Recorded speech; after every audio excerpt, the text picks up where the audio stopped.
ꯑꯩꯈꯣꯏꯅ ꯊꯤꯡꯕꯁꯨ ꯉꯝꯗꯦ as per law article 19(1)(d) ꯗ ꯃꯥꯅ ꯆꯠꯅꯤꯡꯕ ꯃꯐꯝ ꯆꯠꯄꯗ ꯊꯤꯡꯕ ꯌꯥꯗꯦꯕ subject to reasonable restriction ꯑꯗꯨꯗꯤ ꯒꯣꯔꯃꯦꯟ ꯏꯟꯗꯤꯌꯥꯅ ꯆꯠꯂꯣ ꯍꯥꯏꯅ ꯍꯥꯏꯔꯦ ꯒꯣꯔꯃꯦꯟ ꯃꯅꯤꯄꯨꯔꯅꯁꯨ ꯌꯥꯔꯦ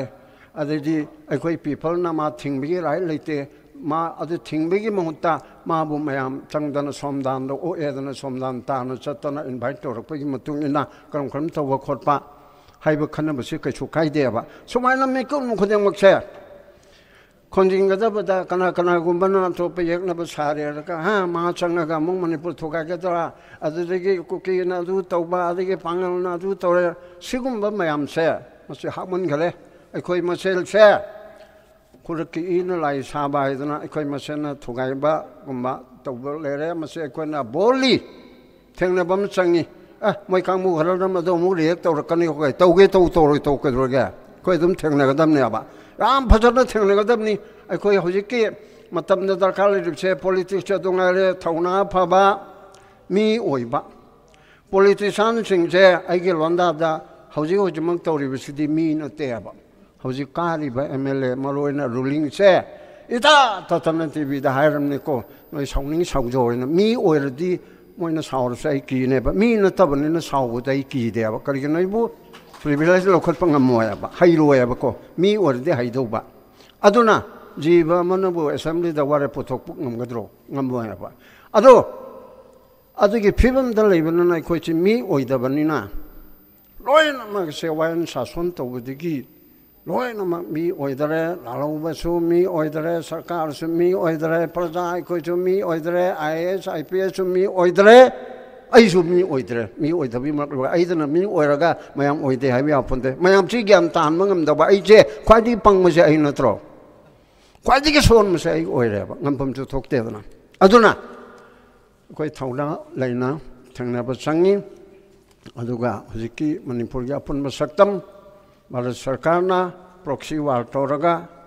ꯀꯨꯀꯤ ꯑꯉꯥꯎꯕ ꯈꯔ ꯍꯨꯏꯒꯨꯝꯅ ꯁꯤꯖꯤꯟꯅꯔꯒ ꯑꯩꯈꯣꯏꯅ ꯃꯁꯤꯗ ꯑꯩꯈꯣꯏ ꯃꯁꯦꯟ ꯁꯥꯎꯅꯤꯡꯉꯤꯕꯅꯤ ꯍꯥꯏꯗꯅ ꯍꯨꯏ ꯑꯉꯥꯎꯕꯁꯤ ꯐꯨꯔꯨꯁꯤ ꯂꯥꯛꯑꯣ ꯍꯥꯏꯗꯅ ꯃꯁꯤꯗ ꯍꯦꯛꯇ ꯃꯌꯥꯝ ꯈꯨꯠꯂꯥꯏꯒ ꯇꯧꯔꯗꯅ ꯄꯩꯁꯥꯒ ꯈꯥꯏꯔꯗꯅ ꯇꯧꯔꯤ ꯌꯨꯝꯕꯨꯗꯨ ꯍꯨꯏ ꯂꯣꯏꯔꯤꯕꯗꯣ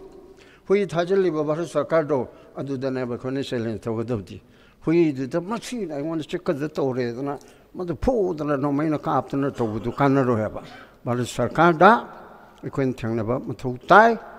ꯑꯗꯨꯒ ꯑꯩꯈꯣꯏꯒꯤ ꯁꯤꯁꯇꯦꯝꯁꯤꯗ ꯚꯥꯔꯠ ꯁꯔꯀꯥꯔꯅ ꯑꯁꯨꯛꯀꯤ ꯃꯇꯤꯛ ꯎꯁꯤꯠꯇꯔꯦ ꯉꯁꯥꯏ ꯍꯧꯒꯠꯂꯛꯄꯗ ꯁꯂꯥꯝ ꯑꯂꯩꯀꯨꯝ ꯍꯥꯏꯈ꯭ꯔꯕꯅꯤꯅ ꯍꯧꯖꯤꯛꯇꯤ ꯍꯥꯏꯔꯁꯨ ꯃꯌꯥꯝ ꯄꯨꯝꯅꯃꯛ ꯈꯨꯔꯨꯝꯖꯔꯤ ꯗꯥꯏꯁꯇ ꯂꯦꯡꯁꯤꯟꯕꯤꯔꯤꯕ ꯉꯁꯥꯏ ꯃꯌꯥꯝꯅ ꯍꯥꯏꯅꯕ ꯁꯨꯃꯥꯏꯅ ꯌꯥꯝꯅ ꯃꯔꯨ ꯑꯣꯏꯔꯕ ꯃꯤꯑꯣꯏꯁꯤꯡ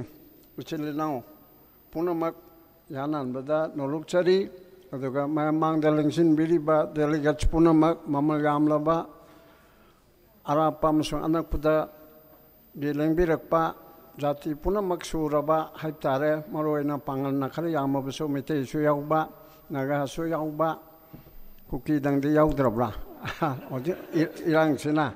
ꯑꯁꯤꯒꯨꯝꯕ ꯃꯤꯐꯝ ꯑꯁꯤꯗ ꯇꯤꯟꯕꯤꯔꯤꯕ ꯄꯨꯝꯅꯃꯛ ꯑꯗꯨꯒ ꯂꯥꯏꯚ ꯊꯥꯏ ꯍꯥꯏꯕꯅꯤꯅ ꯌꯨꯝ ꯌꯨꯝꯗ ꯇꯥꯕꯤꯔꯤꯕ ꯄꯨꯝꯅꯃꯛꯄꯨꯁꯨ ꯑꯩꯅ ꯅꯣꯂꯨꯛꯆꯕ ꯑꯗꯨ ꯎꯠꯆꯔꯤ ꯑꯗꯨꯅ ꯍꯧꯖꯤꯛ ꯉꯁꯤꯒꯤ ꯑꯁꯤꯒꯨꯝꯕ ꯑꯃꯨꯛ ꯀꯣꯛꯅ ꯁꯤꯟꯕ ꯑꯁꯤꯒꯨꯝꯕ ꯃꯤꯐꯝ ꯅꯣꯡꯃꯒꯤ ꯑꯣꯏꯕ session All Manipur Muslim Organizations Coordinating Committee samna amukok haiba na adugumba one day public discourse sama kari matangda reimagining the idea of Manipur haiba me phamasi da aibusu yaunana ba haibirakpa yam nungai reimagining lari haiba mayam ama yaubibonina khangamagani loinamak logi meaning da su ꯑꯩꯈꯣꯏ ꯇꯣꯉꯥꯟ ꯇꯣꯉꯥꯟꯅ ꯂꯩꯔꯤꯕ ꯃꯑꯣꯡ ꯇꯥꯗꯕ ꯃꯌꯥꯝ ꯑꯗꯨ ꯑꯃꯨꯛ ꯍꯟꯅ ꯄꯨꯟꯁꯤꯟꯅꯅꯕ ꯔꯤꯏꯃꯥꯖꯤꯅꯥꯏꯟ ꯇꯧꯅꯅꯕ ꯍꯥꯏꯕ ꯔꯤꯏꯃꯥꯖꯤꯟ ꯏꯃꯥꯖꯤꯟ ꯍꯥꯏꯗꯤ ꯚꯥꯞꯅ ꯁꯥꯕ ꯏꯃꯥꯖꯤꯟꯗꯨ ꯅꯠꯇꯦꯀꯣ ꯑꯗꯨꯅ ꯔꯤꯏꯃꯥꯖꯤꯅꯤꯡ ꯑꯗꯨꯒꯨꯝꯕ ꯊꯨꯒꯥꯏꯕ ꯌꯩꯈꯥꯏꯕ ꯚꯥꯞ ꯇꯥꯅꯗꯕ ꯂꯩꯔꯝꯕ ꯃꯌꯥꯝꯗꯣ ꯑꯃꯨꯛ ꯍꯟꯅ ꯄꯨꯟꯁꯤꯟꯕ ꯍꯥꯏꯕ ꯀꯔꯤ ꯇꯧꯅꯕ ꯋꯥꯟꯅꯦꯁ ꯑꯣꯐ ꯃꯅꯤꯄꯨꯔ ꯑꯃꯔꯣꯝꯗ ꯍꯥꯏꯔꯒ ꯗ ꯑꯥꯏꯗꯤꯌꯥ ꯑꯣꯐ ꯃꯅꯤꯄꯨꯔ ꯑꯗꯨꯅ ꯑꯩꯒꯤ ꯑꯣꯏꯅꯗꯤ ꯖꯥꯇꯤ ꯄꯨꯝꯅꯃꯛ ꯑꯁꯤ ꯃꯇꯝ ꯆꯨꯞꯄꯗ ꯂꯣꯏꯅꯖꯕ ꯍꯥꯏꯕ ꯇꯥꯔꯦ ꯅꯥꯒꯥ ꯀꯨꯀꯤ ꯃꯩꯇꯩ ꯄꯥꯉꯜ ꯏꯚꯟ ꯅꯦꯄꯥꯂꯤ ꯐꯥꯎꯕ ꯑꯔꯤꯕ ꯁꯤꯡ ꯑꯁꯦ ꯌꯥꯝꯅ ꯂꯣꯏꯅꯖꯕ ꯃꯤꯁꯛꯅꯤ ꯑꯩꯅ ꯀꯣꯂꯦꯖꯗ ꯁꯣꯛ 1967-68ꯗ ꯃꯅꯤꯄꯨꯔ ꯀꯣꯂꯦꯖꯗ ꯕꯣꯜ ꯂꯦꯞꯄꯗꯣ ꯑꯩꯒꯤ ꯏꯆꯤꯜ ꯏꯅꯥꯎ ꯄꯥꯉꯜ ꯃꯌꯥꯝꯅ ꯌꯣꯝꯃꯒ ꯀꯥꯕꯅꯤ ꯃꯔꯨꯑꯣꯏꯅ ꯂꯤꯂꯣꯡ ꯍꯥꯎꯔꯩꯕꯤ ꯑꯗꯨꯒ ꯀꯦꯝꯒꯩ ꯃꯌꯥꯡ ꯏꯝꯐꯥꯜ ꯀꯩꯔꯥꯎ ꯁꯤꯗꯒꯤ ꯂꯩꯕ ꯃꯅꯤꯄꯨꯔ ꯀꯣꯂꯦꯖꯗ 200ꯔꯣꯝ ꯇꯝꯃꯦꯕ ꯑꯗꯨ ꯃꯅꯨꯡꯗ ꯃꯔꯨꯑꯣꯏꯕ ꯑꯩꯒꯤ ꯃꯔꯨꯞ ꯑꯂꯥꯎꯗꯤꯟ ꯑꯩꯈꯣꯏ ꯃꯅꯤꯄꯨꯔꯒꯤ ꯁ꯭ꯇꯦꯠ ꯔꯨꯠ ꯐꯪꯕꯒꯤ ꯑꯍꯥꯟꯕ ꯆꯤꯐ ꯃꯤꯅꯤꯁꯇꯔꯒꯤ ꯃꯆꯥꯅꯨꯄꯥꯗꯣ ꯑꯗꯨꯅ ꯑꯩꯕꯨ ꯄ꯭ꯔꯣꯄꯣꯖꯔ ꯑꯣꯏꯔꯒ ꯗꯤꯕꯦꯠ ꯁꯦꯀ꯭ꯔꯦꯇꯔꯤ ꯂꯦꯞꯄꯅꯤ ꯑꯗꯨꯒ ꯔꯣꯁꯟ ꯃꯁꯖꯤꯠ ꯌꯥꯝ ꯂꯩꯈ꯭ꯔꯦ ꯑꯗꯒꯤ ꯃꯣꯍꯝꯃꯗ ꯁꯤꯔꯥꯖꯗꯨꯗꯪꯗꯤ ꯃꯥꯒꯤ ꯑꯩꯒꯤ ꯂꯝꯕꯥꯗꯣ ꯃꯥꯒꯤ ꯃꯃꯥꯟꯅꯕꯅꯦ ꯍꯥꯏꯗꯅ ꯃꯥꯗꯪꯗꯤ ꯃꯥꯒꯤ ꯇꯧꯔꯒ ꯑꯇꯩ ꯃꯌꯥꯝꯗꯤ ꯃꯅꯤꯒꯤ ꯇꯧꯔꯣ ꯍꯥꯏꯗꯅ ꯃꯥꯅ ꯑꯌꯥꯕꯒ ꯄꯤꯗꯅ ꯇꯧꯈꯤꯕꯅꯤ ꯑꯗꯨꯅ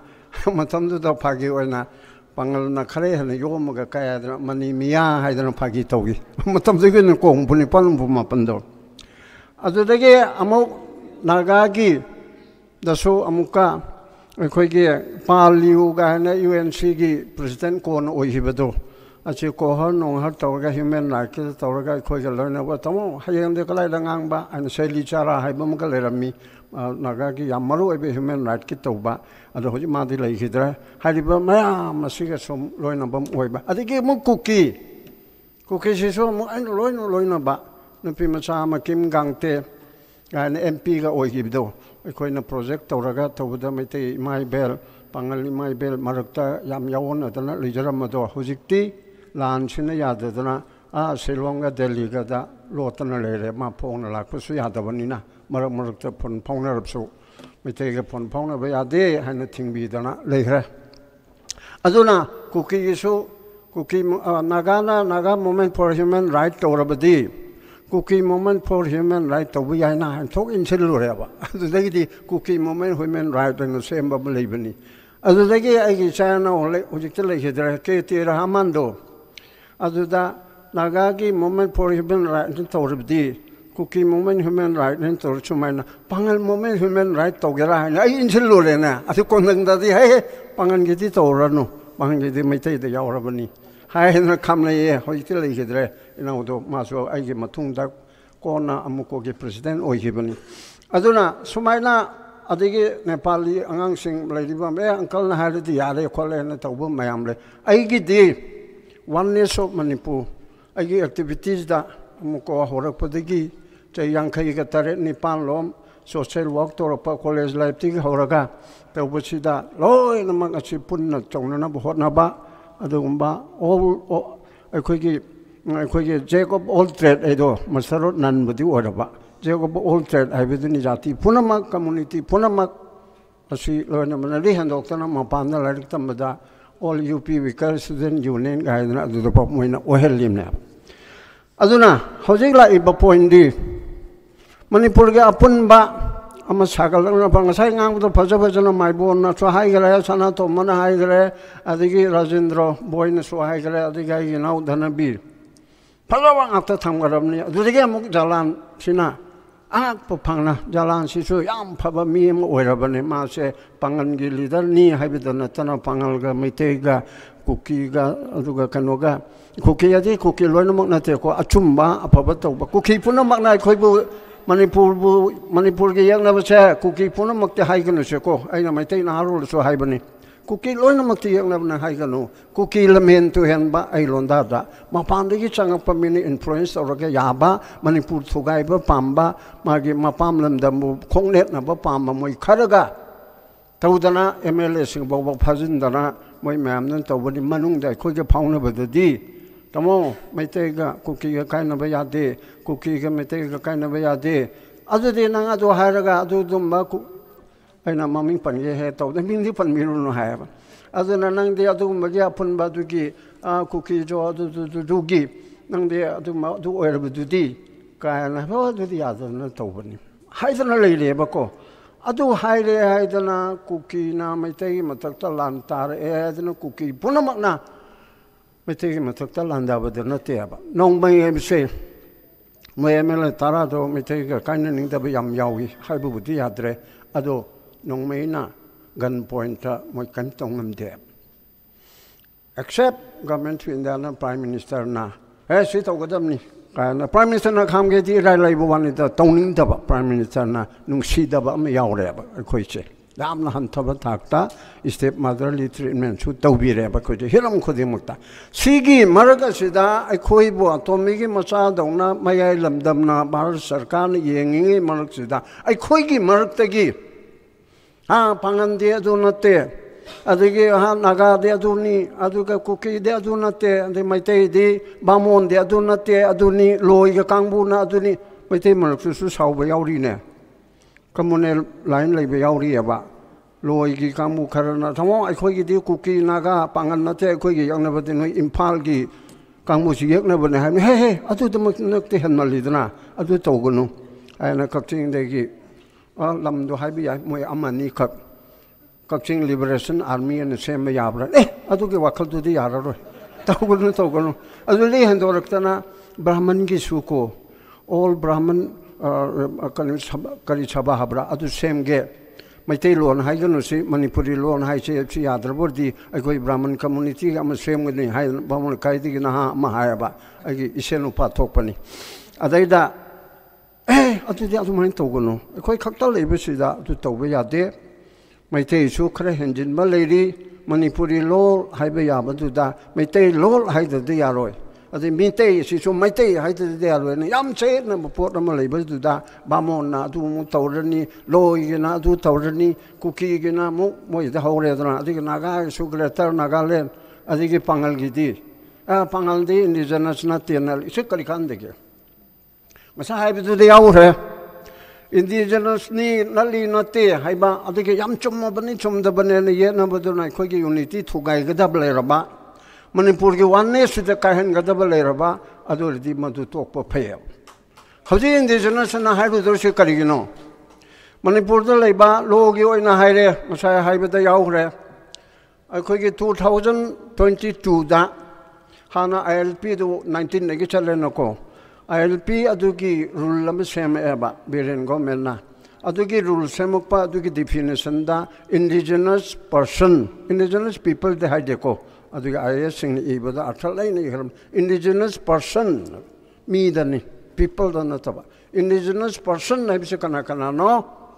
1961 gi mamang da kundalita dna le raba mete pangal kuki naga mapung da khangna ribdo aduga tai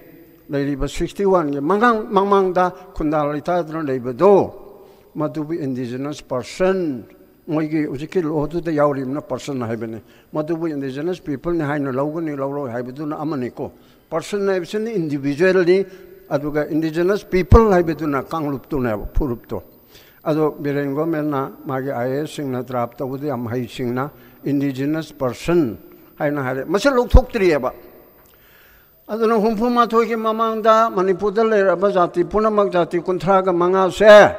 indigenous person ni hairabanina masibu lali haidana high court supreme court law court challenge to natana adu de piba atadu akoi mawalo de haibidu yade maramdi indigenous haibase masi bharat ki constitution na yaute artha handeba International law, the International Convention on Indigenous People 2007 the so atta handeba at the chawrak parom na chaleba mamang de gilerapa mamang chi chokaya ba mamang kawi Manipur se tarakpa atopalai regamada akona lising mali mangam hai ko koti kuntra rom suai hai ba ko subject to correction again writer magi thengna ba koti kuntra koror kuntra Helaba Manipur Habisi Hanandse. Kana Umana Chinese ki professor Mana Manipur Prithvi the meet Absa Manipur Hali Bawahai Adu Aikaya Tajaba Taja the Wakande Kugi professor Kano Mana the Chinese Muslim Amana Uziki Manipur Sa Masida meet Absa Manipur Hal Hale ꯑꯗ ꯑꯃꯦꯔꯤꯀꯥꯗ ꯀꯔꯤꯗ ꯇꯧꯔꯤꯕꯗꯨꯅ corner ꯑꯗꯨ ꯈꯪꯗ꯭ꯔꯦꯀꯣ ꯑꯗꯨ ꯑꯣꯏꯔꯕꯗꯤ ꯆꯍꯤ ꯀꯣꯇꯤ 30 ꯁꯨꯕ ꯄꯣꯠ ꯑꯃ ꯂꯩꯔꯤꯕꯁꯤꯗ ꯀꯔꯝꯕꯗꯨꯕꯨꯅꯣꯕ ꯃꯃꯥꯡꯉꯩꯗꯒꯤ ꯑꯥꯗꯤꯕꯥꯁꯤ ꯃꯃꯥꯡꯒꯤ ꯃꯤ ꯃꯩꯍꯧꯔꯣꯜꯗꯒꯤ ꯂꯩꯔꯛꯄ ꯍꯥꯏꯁꯤ ꯆꯍꯤ ꯀꯌꯥꯁꯤ ꯃꯩꯍꯧꯔꯣꯜ ꯑꯣꯏꯗꯣꯏꯅꯣꯕ ꯑꯗꯨꯅ 33 ADꯗꯒꯤ ꯑꯩꯈꯣꯏ ꯆꯥꯎꯈꯠꯄ ꯈꯨꯟꯅꯥꯏ ꯑꯃ ꯑꯣꯏꯔꯦ 33 ADꯗ ꯀꯌꯥ ꯂꯩꯔꯝꯃꯤ 33 ADꯒꯤ ꯃꯇꯨꯡꯗ ꯂꯥꯛꯄ ꯑꯩꯈꯣꯏꯒꯤ 1500ꯗꯅ ꯀꯌꯥ ꯂꯥꯛꯑꯝꯃꯤ 1050ꯗꯅ ꯀꯌా ꯂꯥꯛꯑꯝꯃꯤ ꯑꯗꯨꯗꯒꯤꯗꯤ 1720ꯗꯅ ꯀꯌꯥ ꯂꯥꯛꯑꯦ ꯈꯨꯟꯗꯥꯔꯦ ꯂꯩꯇꯥꯔꯦ ꯁꯨꯝ ꯃꯊꯪ ꯂꯥꯛꯄꯗꯅ ꯑꯗꯨꯅ ꯃꯩꯍꯧꯔꯣꯜꯗꯒꯤ ꯂꯩꯔꯛꯄ ꯍꯥꯏꯕꯁꯤ ꯀꯗꯥꯏꯗꯒꯤ ꯄꯥꯗꯣꯏꯅꯣꯕ ꯃꯗꯨꯒꯤ ꯂꯣ ꯑꯃ ꯂꯩꯕ꯭ꯔꯥꯕ ꯍꯥꯟꯅꯗꯒꯤ ꯂꯩꯔꯛꯄ ꯍꯥꯏꯔꯦ ꯍꯤꯟꯗꯤꯒꯤꯗꯅ ꯁꯨꯄ꯭ꯔꯤꯝ ꯀꯣꯔꯠꯅ ꯍꯥꯏꯔꯤꯗꯣ ꯑꯥꯗꯤꯕꯥꯁꯤ ꯍꯥꯟꯅꯗꯒꯤ ꯂꯩꯔꯛꯄ ꯍꯥꯟꯅꯗꯒꯤ ꯂꯩꯔꯛꯄꯗ ꯏꯟꯗꯤꯌꯥꯟ ꯏꯟꯗꯤꯄꯦꯟꯗꯦꯟꯁ ꯑꯦꯛ ꯑꯁꯤ ꯆꯠꯇ꯭ꯔꯤꯉꯩ ꯃꯃꯥꯡꯗ ꯂꯩꯔꯛꯄꯗꯨ ꯇꯧꯗꯣꯔꯤꯕ꯭ꯔꯥ ꯑꯛꯕꯔ ꯁꯥꯍꯒꯤ ꯃꯇꯝꯒꯤꯗꯨ ꯇꯧꯗꯣꯔꯤꯕ꯭ꯔꯥ ꯖꯍꯥꯡꯒꯤꯔꯒꯤ ꯃꯇꯝꯗꯨ ꯇꯧꯗꯣꯔꯤꯕ꯭ꯔꯥ ꯑꯗꯨꯒꯨꯝꯕ ꯈꯥꯏꯗꯦꯕ ꯃꯔꯝ ꯑꯗꯨꯅ ꯏꯟꯗꯤꯖꯤꯅꯁ ꯄꯤꯄꯜ ꯍꯥꯏꯗꯅ ꯀꯅꯥꯒꯨꯝꯕꯅ ꯃꯁꯤꯡꯈꯩꯗꯤ ꯏꯟꯗꯤꯖꯤꯅꯁ ꯆꯤꯡꯒꯅꯤ ꯑꯗꯨ ꯃꯁꯤꯡꯈꯩꯗꯤ ꯆꯤꯡꯉꯣ ꯑꯩꯈꯣꯏꯒꯤ ꯂꯩꯃꯤꯟꯅꯔꯛꯄ ꯏꯆꯤꯜ ꯏꯅꯥꯎꯅꯤ ꯍꯥꯏꯗꯅ ꯂꯨꯅꯗꯤ ꯇꯧꯁꯤ ꯑꯗꯨ ꯏꯟꯗꯤꯖꯤꯅꯁꯇꯤ ꯆꯤꯡꯗꯦ ꯀꯥꯏꯅ ꯍꯥꯏꯕꯁꯦ ꯂꯣꯗꯗꯤ ꯌꯥꯗꯦꯕ ꯂꯅꯥꯏ ꯃꯤ ꯑꯃꯅ ꯂꯣ ꯑꯔꯊꯍꯟꯕꯗꯣ ꯀꯣꯔꯠꯅ ꯍꯥꯏꯕ ꯅꯠꯇ꯭ꯔꯗꯤ ꯌꯥꯗ꯭ꯔꯦ ꯑꯗꯨꯒ ꯑꯁꯤꯒꯨꯝꯕ ꯄꯣꯠ ꯏꯟꯗꯤꯖꯤꯅꯁ ꯑꯣꯏꯗꯦ ꯑꯁꯤ ꯀꯅꯥꯅ ꯂꯦꯞꯀꯅꯤ ꯒꯣꯔꯃꯦꯟꯅ ꯂꯦꯞꯀꯅꯤ ꯀꯣꯟꯁꯇꯤꯇ꯭ꯌꯨꯁꯟꯅ ꯂꯦꯞꯀꯅꯤ ꯀꯣꯟꯁꯇꯤꯇ꯭ꯌꯨꯁꯟꯅ ꯌꯥꯎꯗ꯭ರೆ ꯒꯣꯔꯃꯦꯟ ꯏꯟꯗꯤꯌꯥꯅ ꯂꯦꯞꯇ꯭ರೆ ꯃꯅꯤꯄꯨꯔꯒꯤ ꯒꯚꯔꯟꯃꯦꯟꯠꯅ ꯀꯦꯕꯤꯅꯦꯠꯅ 61ꯒꯤ ꯃꯃꯥꯡꯗ ꯂꯩꯕꯁꯦ ꯏꯟꯗꯤꯖꯤꯅꯁꯅꯤ ꯍꯥꯏꯅ ꯂꯧꯒꯅꯤ deemed to be an indigenous ꯍꯥꯏꯔꯕꯅꯤꯅ ꯂꯣꯒꯤ ꯑꯣꯏꯅ ꯍꯥꯏꯔꯒꯗꯤ ꯏꯟꯗꯤꯖꯤꯅꯁ ꯄꯔꯁꯟ ꯍꯥꯏꯕꯁꯦ 1961ꯒꯤ ꯃꯃꯥꯡꯗ ꯂꯩꯔꯛꯄꯗꯨ ꯂꯣꯏꯔꯦꯕ until and unless ꯃꯁꯤ ꯀꯛꯇ꯭ꯔꯤꯉꯩꯗꯤ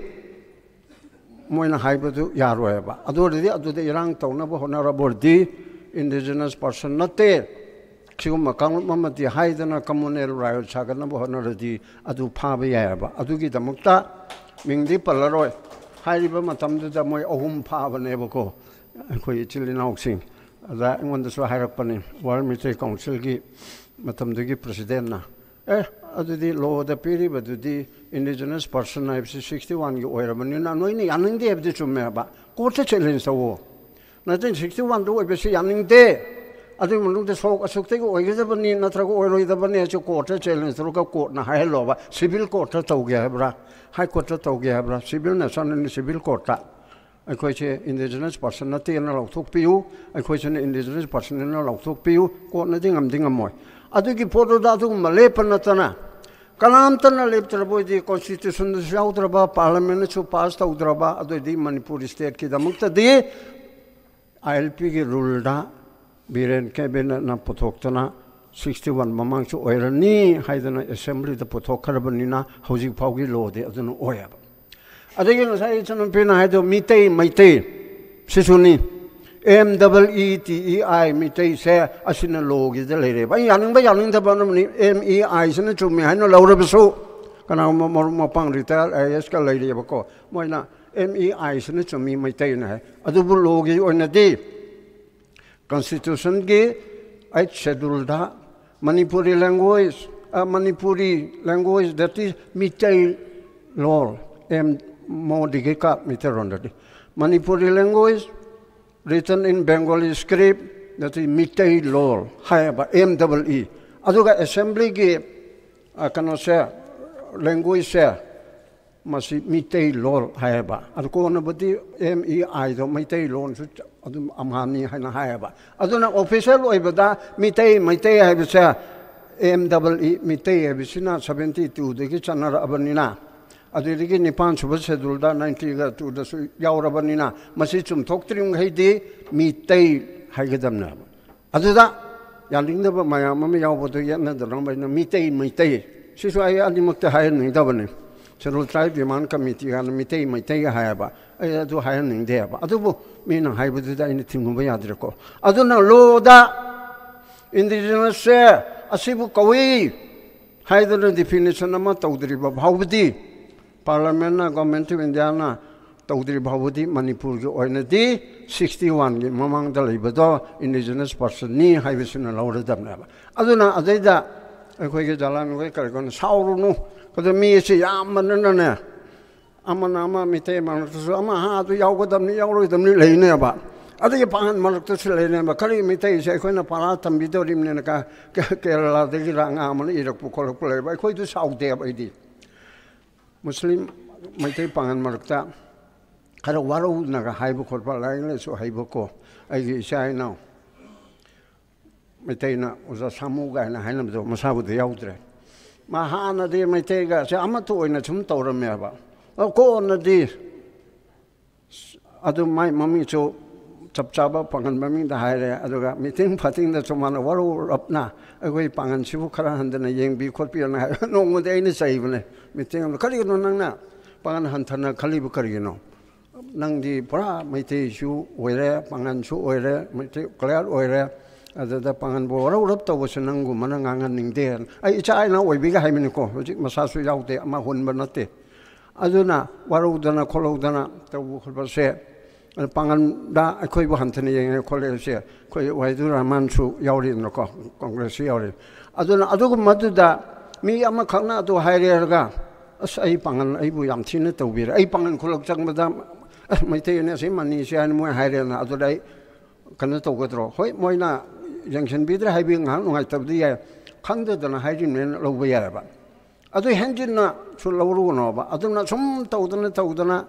시기 미팅 전 해이 잘하는데 아로이 번한테 아한 번에 아로이 보여주시네 아주 인디저너스키 담다 아무것도 떠오드나 거기 방을가 밑에가 가나비야데 이두다 좀 자세야 봐 가나비야데 버디 쿠키 순이네 쿠키 라멘투 hen바도 일리겔 이미그랜도 록토크라시 로이는 에너지 잘라르시 아두가 떠오셔봐 나가수 코야마타니 아시다 아무 하 쿠키게 통나물 거라가 나가가 목 떠봐 아들이 방을가 목 아들이 아이는 뭐 하려도 바몬가 수 통나들이브라 아들이 뭐가 각신가 수 통나들이브라 아들이 아들이 무슨 거기 암나 나를 좋아해봐 인텔렉츄얼 카르나 좋아해봐 마니푸르 시티 좀 싸우도는 바 비스누 프리아 입세 메테론 강들합니다 벵골리두가 짝짜라 볼라 하비치 뭐지 발 가보 하는 떠오르네 봐 아도쇼 마니푸리 오이제게는 뭐는 클레임 떠오르봐 아도 럭신지 하리브네 거다 런던다 레베 잉글리스맨 카르나 아이코이 마니푸리니 나 하이버다 아이고네 카리망베게 메테론 ngange tamge ai manipuri oge 하나 하이버도 야야봐 아도나 좀 거기 인톡다나 아도나 말모이더나 거기 한덕기 그노시다 브라더 무이바 아까네서 뭐 강부나 아이고 비행에 살날 수 있지 와이드는 컨트롤 타위 세카리 타고 똑다바 야니 데 아이나 로이나 컨트롤 타고 감비요 안데 마망에다 2008 9다 마창 퍼팅 버두디 그랬다 나갈린게 야 칸나 타위 2001다 assembly mai thadana greater nagaland gi asu kanogi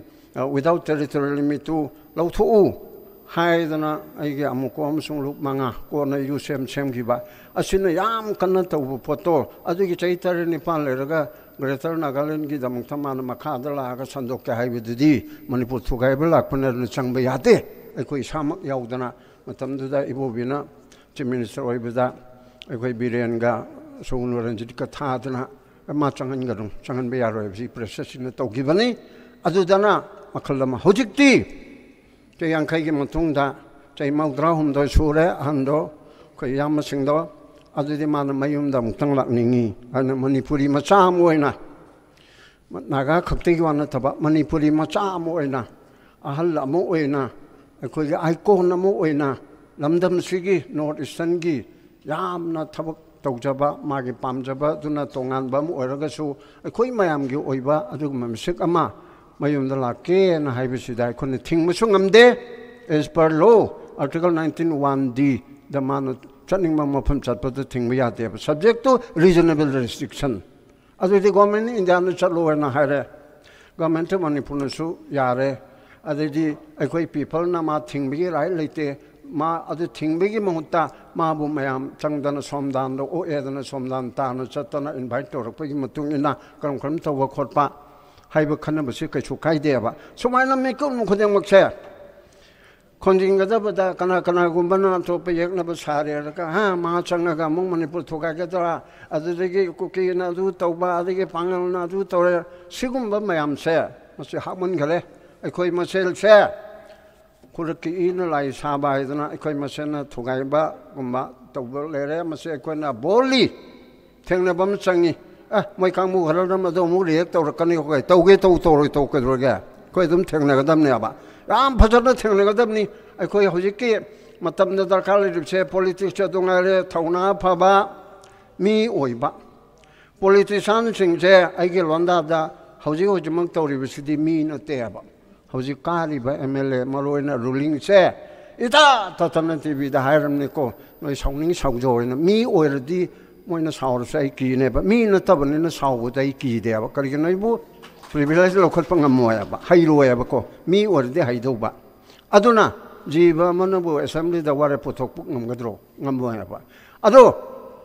아도게 피범들 이번은 아이 코치 미 오이다버니나 로이나 막 세와인 사손 또부디기 लोग मी ओइदरे लालूबसु मी ओइदरे सरकार सु मी ओइदरे प्रजा कोई सु मी ओइदरे IAS IPS सु मी ओइदरे आइसु मी ओइदबी मतलब आइदना मी ओइरगा मयाम ओइदे हाबि आफोंदे मयाम ची ग्यान तान मंगमदबा आइजे ख्वाइदि पंगमसे आइ नत्रो ख्वाइदि के सोन मसे आइ ओइरेबा ngambam chu thokteदना अदुना कोई थौना लेना थंगनाबा संगी अदुगा हुजिकी मणिपुर या पुन मसक्तम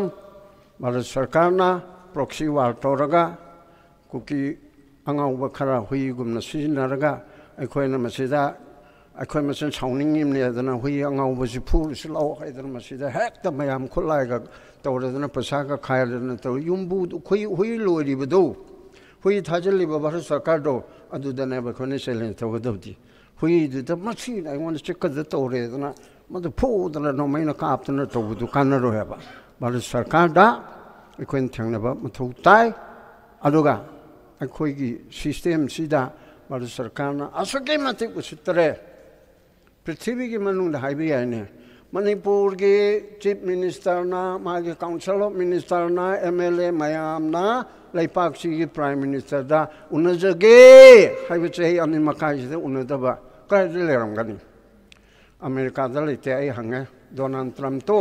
सान फ्रांसिस्को की MP मन उन्नबदा नोंमति के हेन चंगते मानो मपान चखरबा उपाय लेते मसा नारबा उपाय लेते मा लेरबा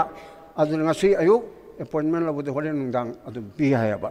अदि ग्रेट ब्रिटेन की जापान की इंडोनेशिया की सुम मफम अदुदा लैबे चांगोदा मफम दगी मोइगे लमदगी मचेत अमगी MP लीडर मना प्रजा के लीडर अमन उनगेदी अदु उनगेबा अदु इंडिया ददी मणिपुर की सिददी ओथोक्तरेबा अदुना Guinness book of world record मयाम के अथोय हेन इबदु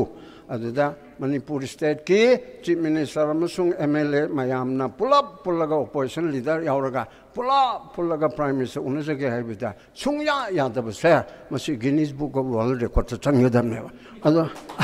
अदु आइना अदुगी तेरारोंदा मी अमा लेबने नान वर मैंने तोखिबमा अदैदा आइना हाइबने नंग कनोगी Guinness book of world record चे कगा तुदी यादव मानदेदा करिगे यावरिदैनो प्राइम मिनिस्टर उनबदा चाहि अनि मखाय मीसु चनि चहुम हेन सिरबा लिसिंग हुमफु लेफम लेथरबा जाति पुनमक वहलबा कुकी लमेंटुएन मखरना मैतेदा लंदाबदा पुनमक असुवा मिनरबा असिदा प्राइम मिनिस्टर ना नोंग बावबा हंगदबा हंग लाखपद लायना हंगबो हंगदबा अदुगा स्वाइदा कनो तौदना मी कुंत्रा सिरे ये नेशनबदा अदुगा ट्रेन एक्सीडेंट मी मंगा सिरे ये अदुगी प्राइम मिनिस्टर ना अवाब फोंदो पुचले मणिपुर के मी चहुम सिबसे अना बा हंगबियु लाक्तेबा हंगदबा यादेदना पोलोइबगी पुथोम दाइदुदा ओ September 3 धुरमान नोगी nga chara amal palising taret ka chahum gi crore sing taret ka chahum gi kanwa ba pubira abani ai chalge ko mi nar ga puthom dai du nga pur imini harauna bane crore sing taret ka kanwa gi inauguration tore chu chanpur dana adu tore ka hairaga yamna tai chada ba akhoi chibu usitta ba maruina akhoi chi usitta bani aduna अदुदा नतना आइगी कांगबु किल समाज the उसितबने जिन हान सुजाताना आंगोंद चाहिदिदो discussion और मिराज गिदा पम जो खरम चाहिगे ꯃꯌꯥꯝ ꯆꯤꯡꯅ ꯂꯦꯡꯉꯝꯗꯗꯤ ꯅꯣꯏ ꯎꯀꯤꯟꯗꯤ ꯂꯦꯡꯕ ꯉꯝꯃꯤꯗꯅ ꯀꯣꯔꯠꯇ ꯊꯥꯕ ꯌꯥꯗ꯭ꯔꯣ ꯑꯩꯈꯣꯏ ꯔꯕꯤ ꯈꯥꯟꯅ ꯁꯦꯡꯗꯣꯛꯑꯦ ꯁꯨꯝꯗ ꯑꯩꯈꯣꯏꯒꯤ ꯁꯤꯗꯤ ꯑꯁꯨꯛꯀꯤ ꯃꯇꯤꯛ ꯁꯣꯟꯈꯔꯦ ꯀꯣꯔꯠꯅ ꯑꯗꯨ ꯏꯜꯂꯨ ꯍꯥꯏꯗꯅ ꯆꯍꯤ ꯊꯥ 6ꯀꯤ ꯃꯅꯨꯡꯗ ꯄꯟꯆꯥꯌꯠ ꯏꯂꯦꯛꯁꯟ ꯄꯥꯡꯊꯣꯛꯎ ꯍꯥꯏꯁꯦ ꯍꯧꯖꯤꯛ ꯊꯥ 3 ꯁꯨꯔꯦꯗꯅ ꯃꯃꯤ ꯂꯩꯕ꯭ꯔꯥ ꯃꯣꯏꯒꯤ ꯏꯂꯦꯛꯇꯣꯔꯦꯜ ꯔꯣꯜꯒ ꯏꯔꯕ꯭ꯔꯥ ꯑꯩ ꯊꯥꯖꯗꯦ ꯑꯗꯒꯤ ꯁꯨꯄ꯭ꯔꯤꯝ ꯀꯣꯔꯠꯅ ꯑꯗꯨ ꯇꯧ ꯍꯥꯏꯕ ꯍꯥꯏ ꯀꯣꯔꯠꯅ ꯑꯗꯨ ꯇꯧ ꯍꯥꯏꯕꯁꯦ ꯑꯗꯨꯐꯥꯎꯕ ꯇꯧꯗꯦ ꯍꯥꯏꯕ ꯑꯗꯨ ꯇꯧꯗꯦ ꯍꯥꯏꯗꯅ ꯎꯀꯤꯜ ꯑꯩꯈꯣꯏ ꯊꯩꯗꯣꯛꯁꯦ ꯍꯥꯏꯕ ꯅꯠꯇꯦ ꯑꯗꯨꯅ ꯑꯩꯈꯣꯏꯅ ꯇꯧꯕ ꯌꯥꯕ ꯍꯥꯟꯅꯁꯨ ꯍꯥꯏ ꯀꯣꯔꯠ ꯕꯥꯔ ꯑꯦꯁꯣꯁꯤꯌꯦꯁꯟꯅ ꯑꯣꯜ ꯃꯅꯤꯄꯨꯔ ꯕꯥꯔ ꯑꯦꯁꯣꯁꯤꯌꯦꯁꯟꯅ ꯁꯨꯄ꯭ꯔꯤꯝ ꯀꯣꯔꯠꯇ ꯊꯦꯡꯅꯕꯕꯨꯗꯤ ꯂꯩꯔꯤꯑꯕ ꯑꯗ ꯍꯧꯖꯤꯛꯀꯤ ꯂꯝꯕꯤꯁꯦ ꯂꯝꯕꯤ ꯆꯠꯄ ꯌꯥꯗꯕ ꯑꯁꯤ ꯑꯥꯔꯇꯤꯀꯜ 19(1)(d) ꯑꯁꯤꯗ 아인 까이버 타복 아마나 컨스티튜션게 마욕다나 아시부디 타나나바 호나리 아두다 나타나 디스프레스 IDP 레리바 마얌 시마욤다 한젤 하나바 로브디 까이러버니네 거기다 컨스티튜션 제 뿜체 세가야바 마니푸르다 뿜체 세가야바네 야드럽네바 아두나 거기 분나 타복 떠비나바 시금먹이 마땅하다 마초이 타하드나 마코이 마칼레 까이게 거기 어망레 까이게 뭐이 빵한게 뭐이 테이게 뭐이 쿠키게 뭐이 나가게 하는 또우세 꽈디게 하나 좀더 보다만이 아두나 마퉁다 빵한부 아두니가 하야바 인신 머나테고 깨서도 떨어져람 에파르도 잘로 아두가 떨어네 아이제 파티큘러 강부 오면다 하이번데고 아란바 떨어버디 communal feeling sandoobadi pangan sandoobsu cookie na sandoobsu naga na sandoobsu mitai na sandoobsu sando ibedo aduda 153A communal riot thok na ba aduga to incite to promote enmity ana hanige IPC da 153A aduga hojiki BNS tana kayano ama yaun ai kaure asida yauri badu bana community amuga community amga yengchana na ba tawre 하이드나 cognizable offense 로 야가니 아주 떠라가 아주 뭐도 떠비야 아주가 때때머 뭐방 동안 벌레를 상탄 puno 먹나수 뭐 마랑 캉다나 단자시다 희양영에다 돈바기 셀 초부동나 거기 돈범 잡음 캉다더나 레이링에 시다 아 모이데 거기 버럭도 야오로이다 버니 모이데 야오거다 버니는 하이브세 좀데 하이보 펜스 탐마가 상독해도래 아주는 잘났나 마루이나 아무곡나 ꯌꯥꯝ ꯐꯖꯅ ꯁꯤꯒꯨꯝꯕ ꯑꯃ ꯁꯤꯟꯕ ꯑꯗꯨꯒ ꯑꯩꯒꯤ ꯏꯆꯥꯅꯨꯄꯥ ꯃꯤꯔꯥꯖꯅ ꯉꯔꯥꯡꯗ ꯑꯃ ꯍꯥꯏꯔꯛꯄꯅꯤ ꯁꯨꯃꯥꯏꯅ ꯇꯧꯗ ꯌꯥꯗ꯭ꯔꯦ ꯄꯥꯎ ꯌꯥꯏꯅꯦ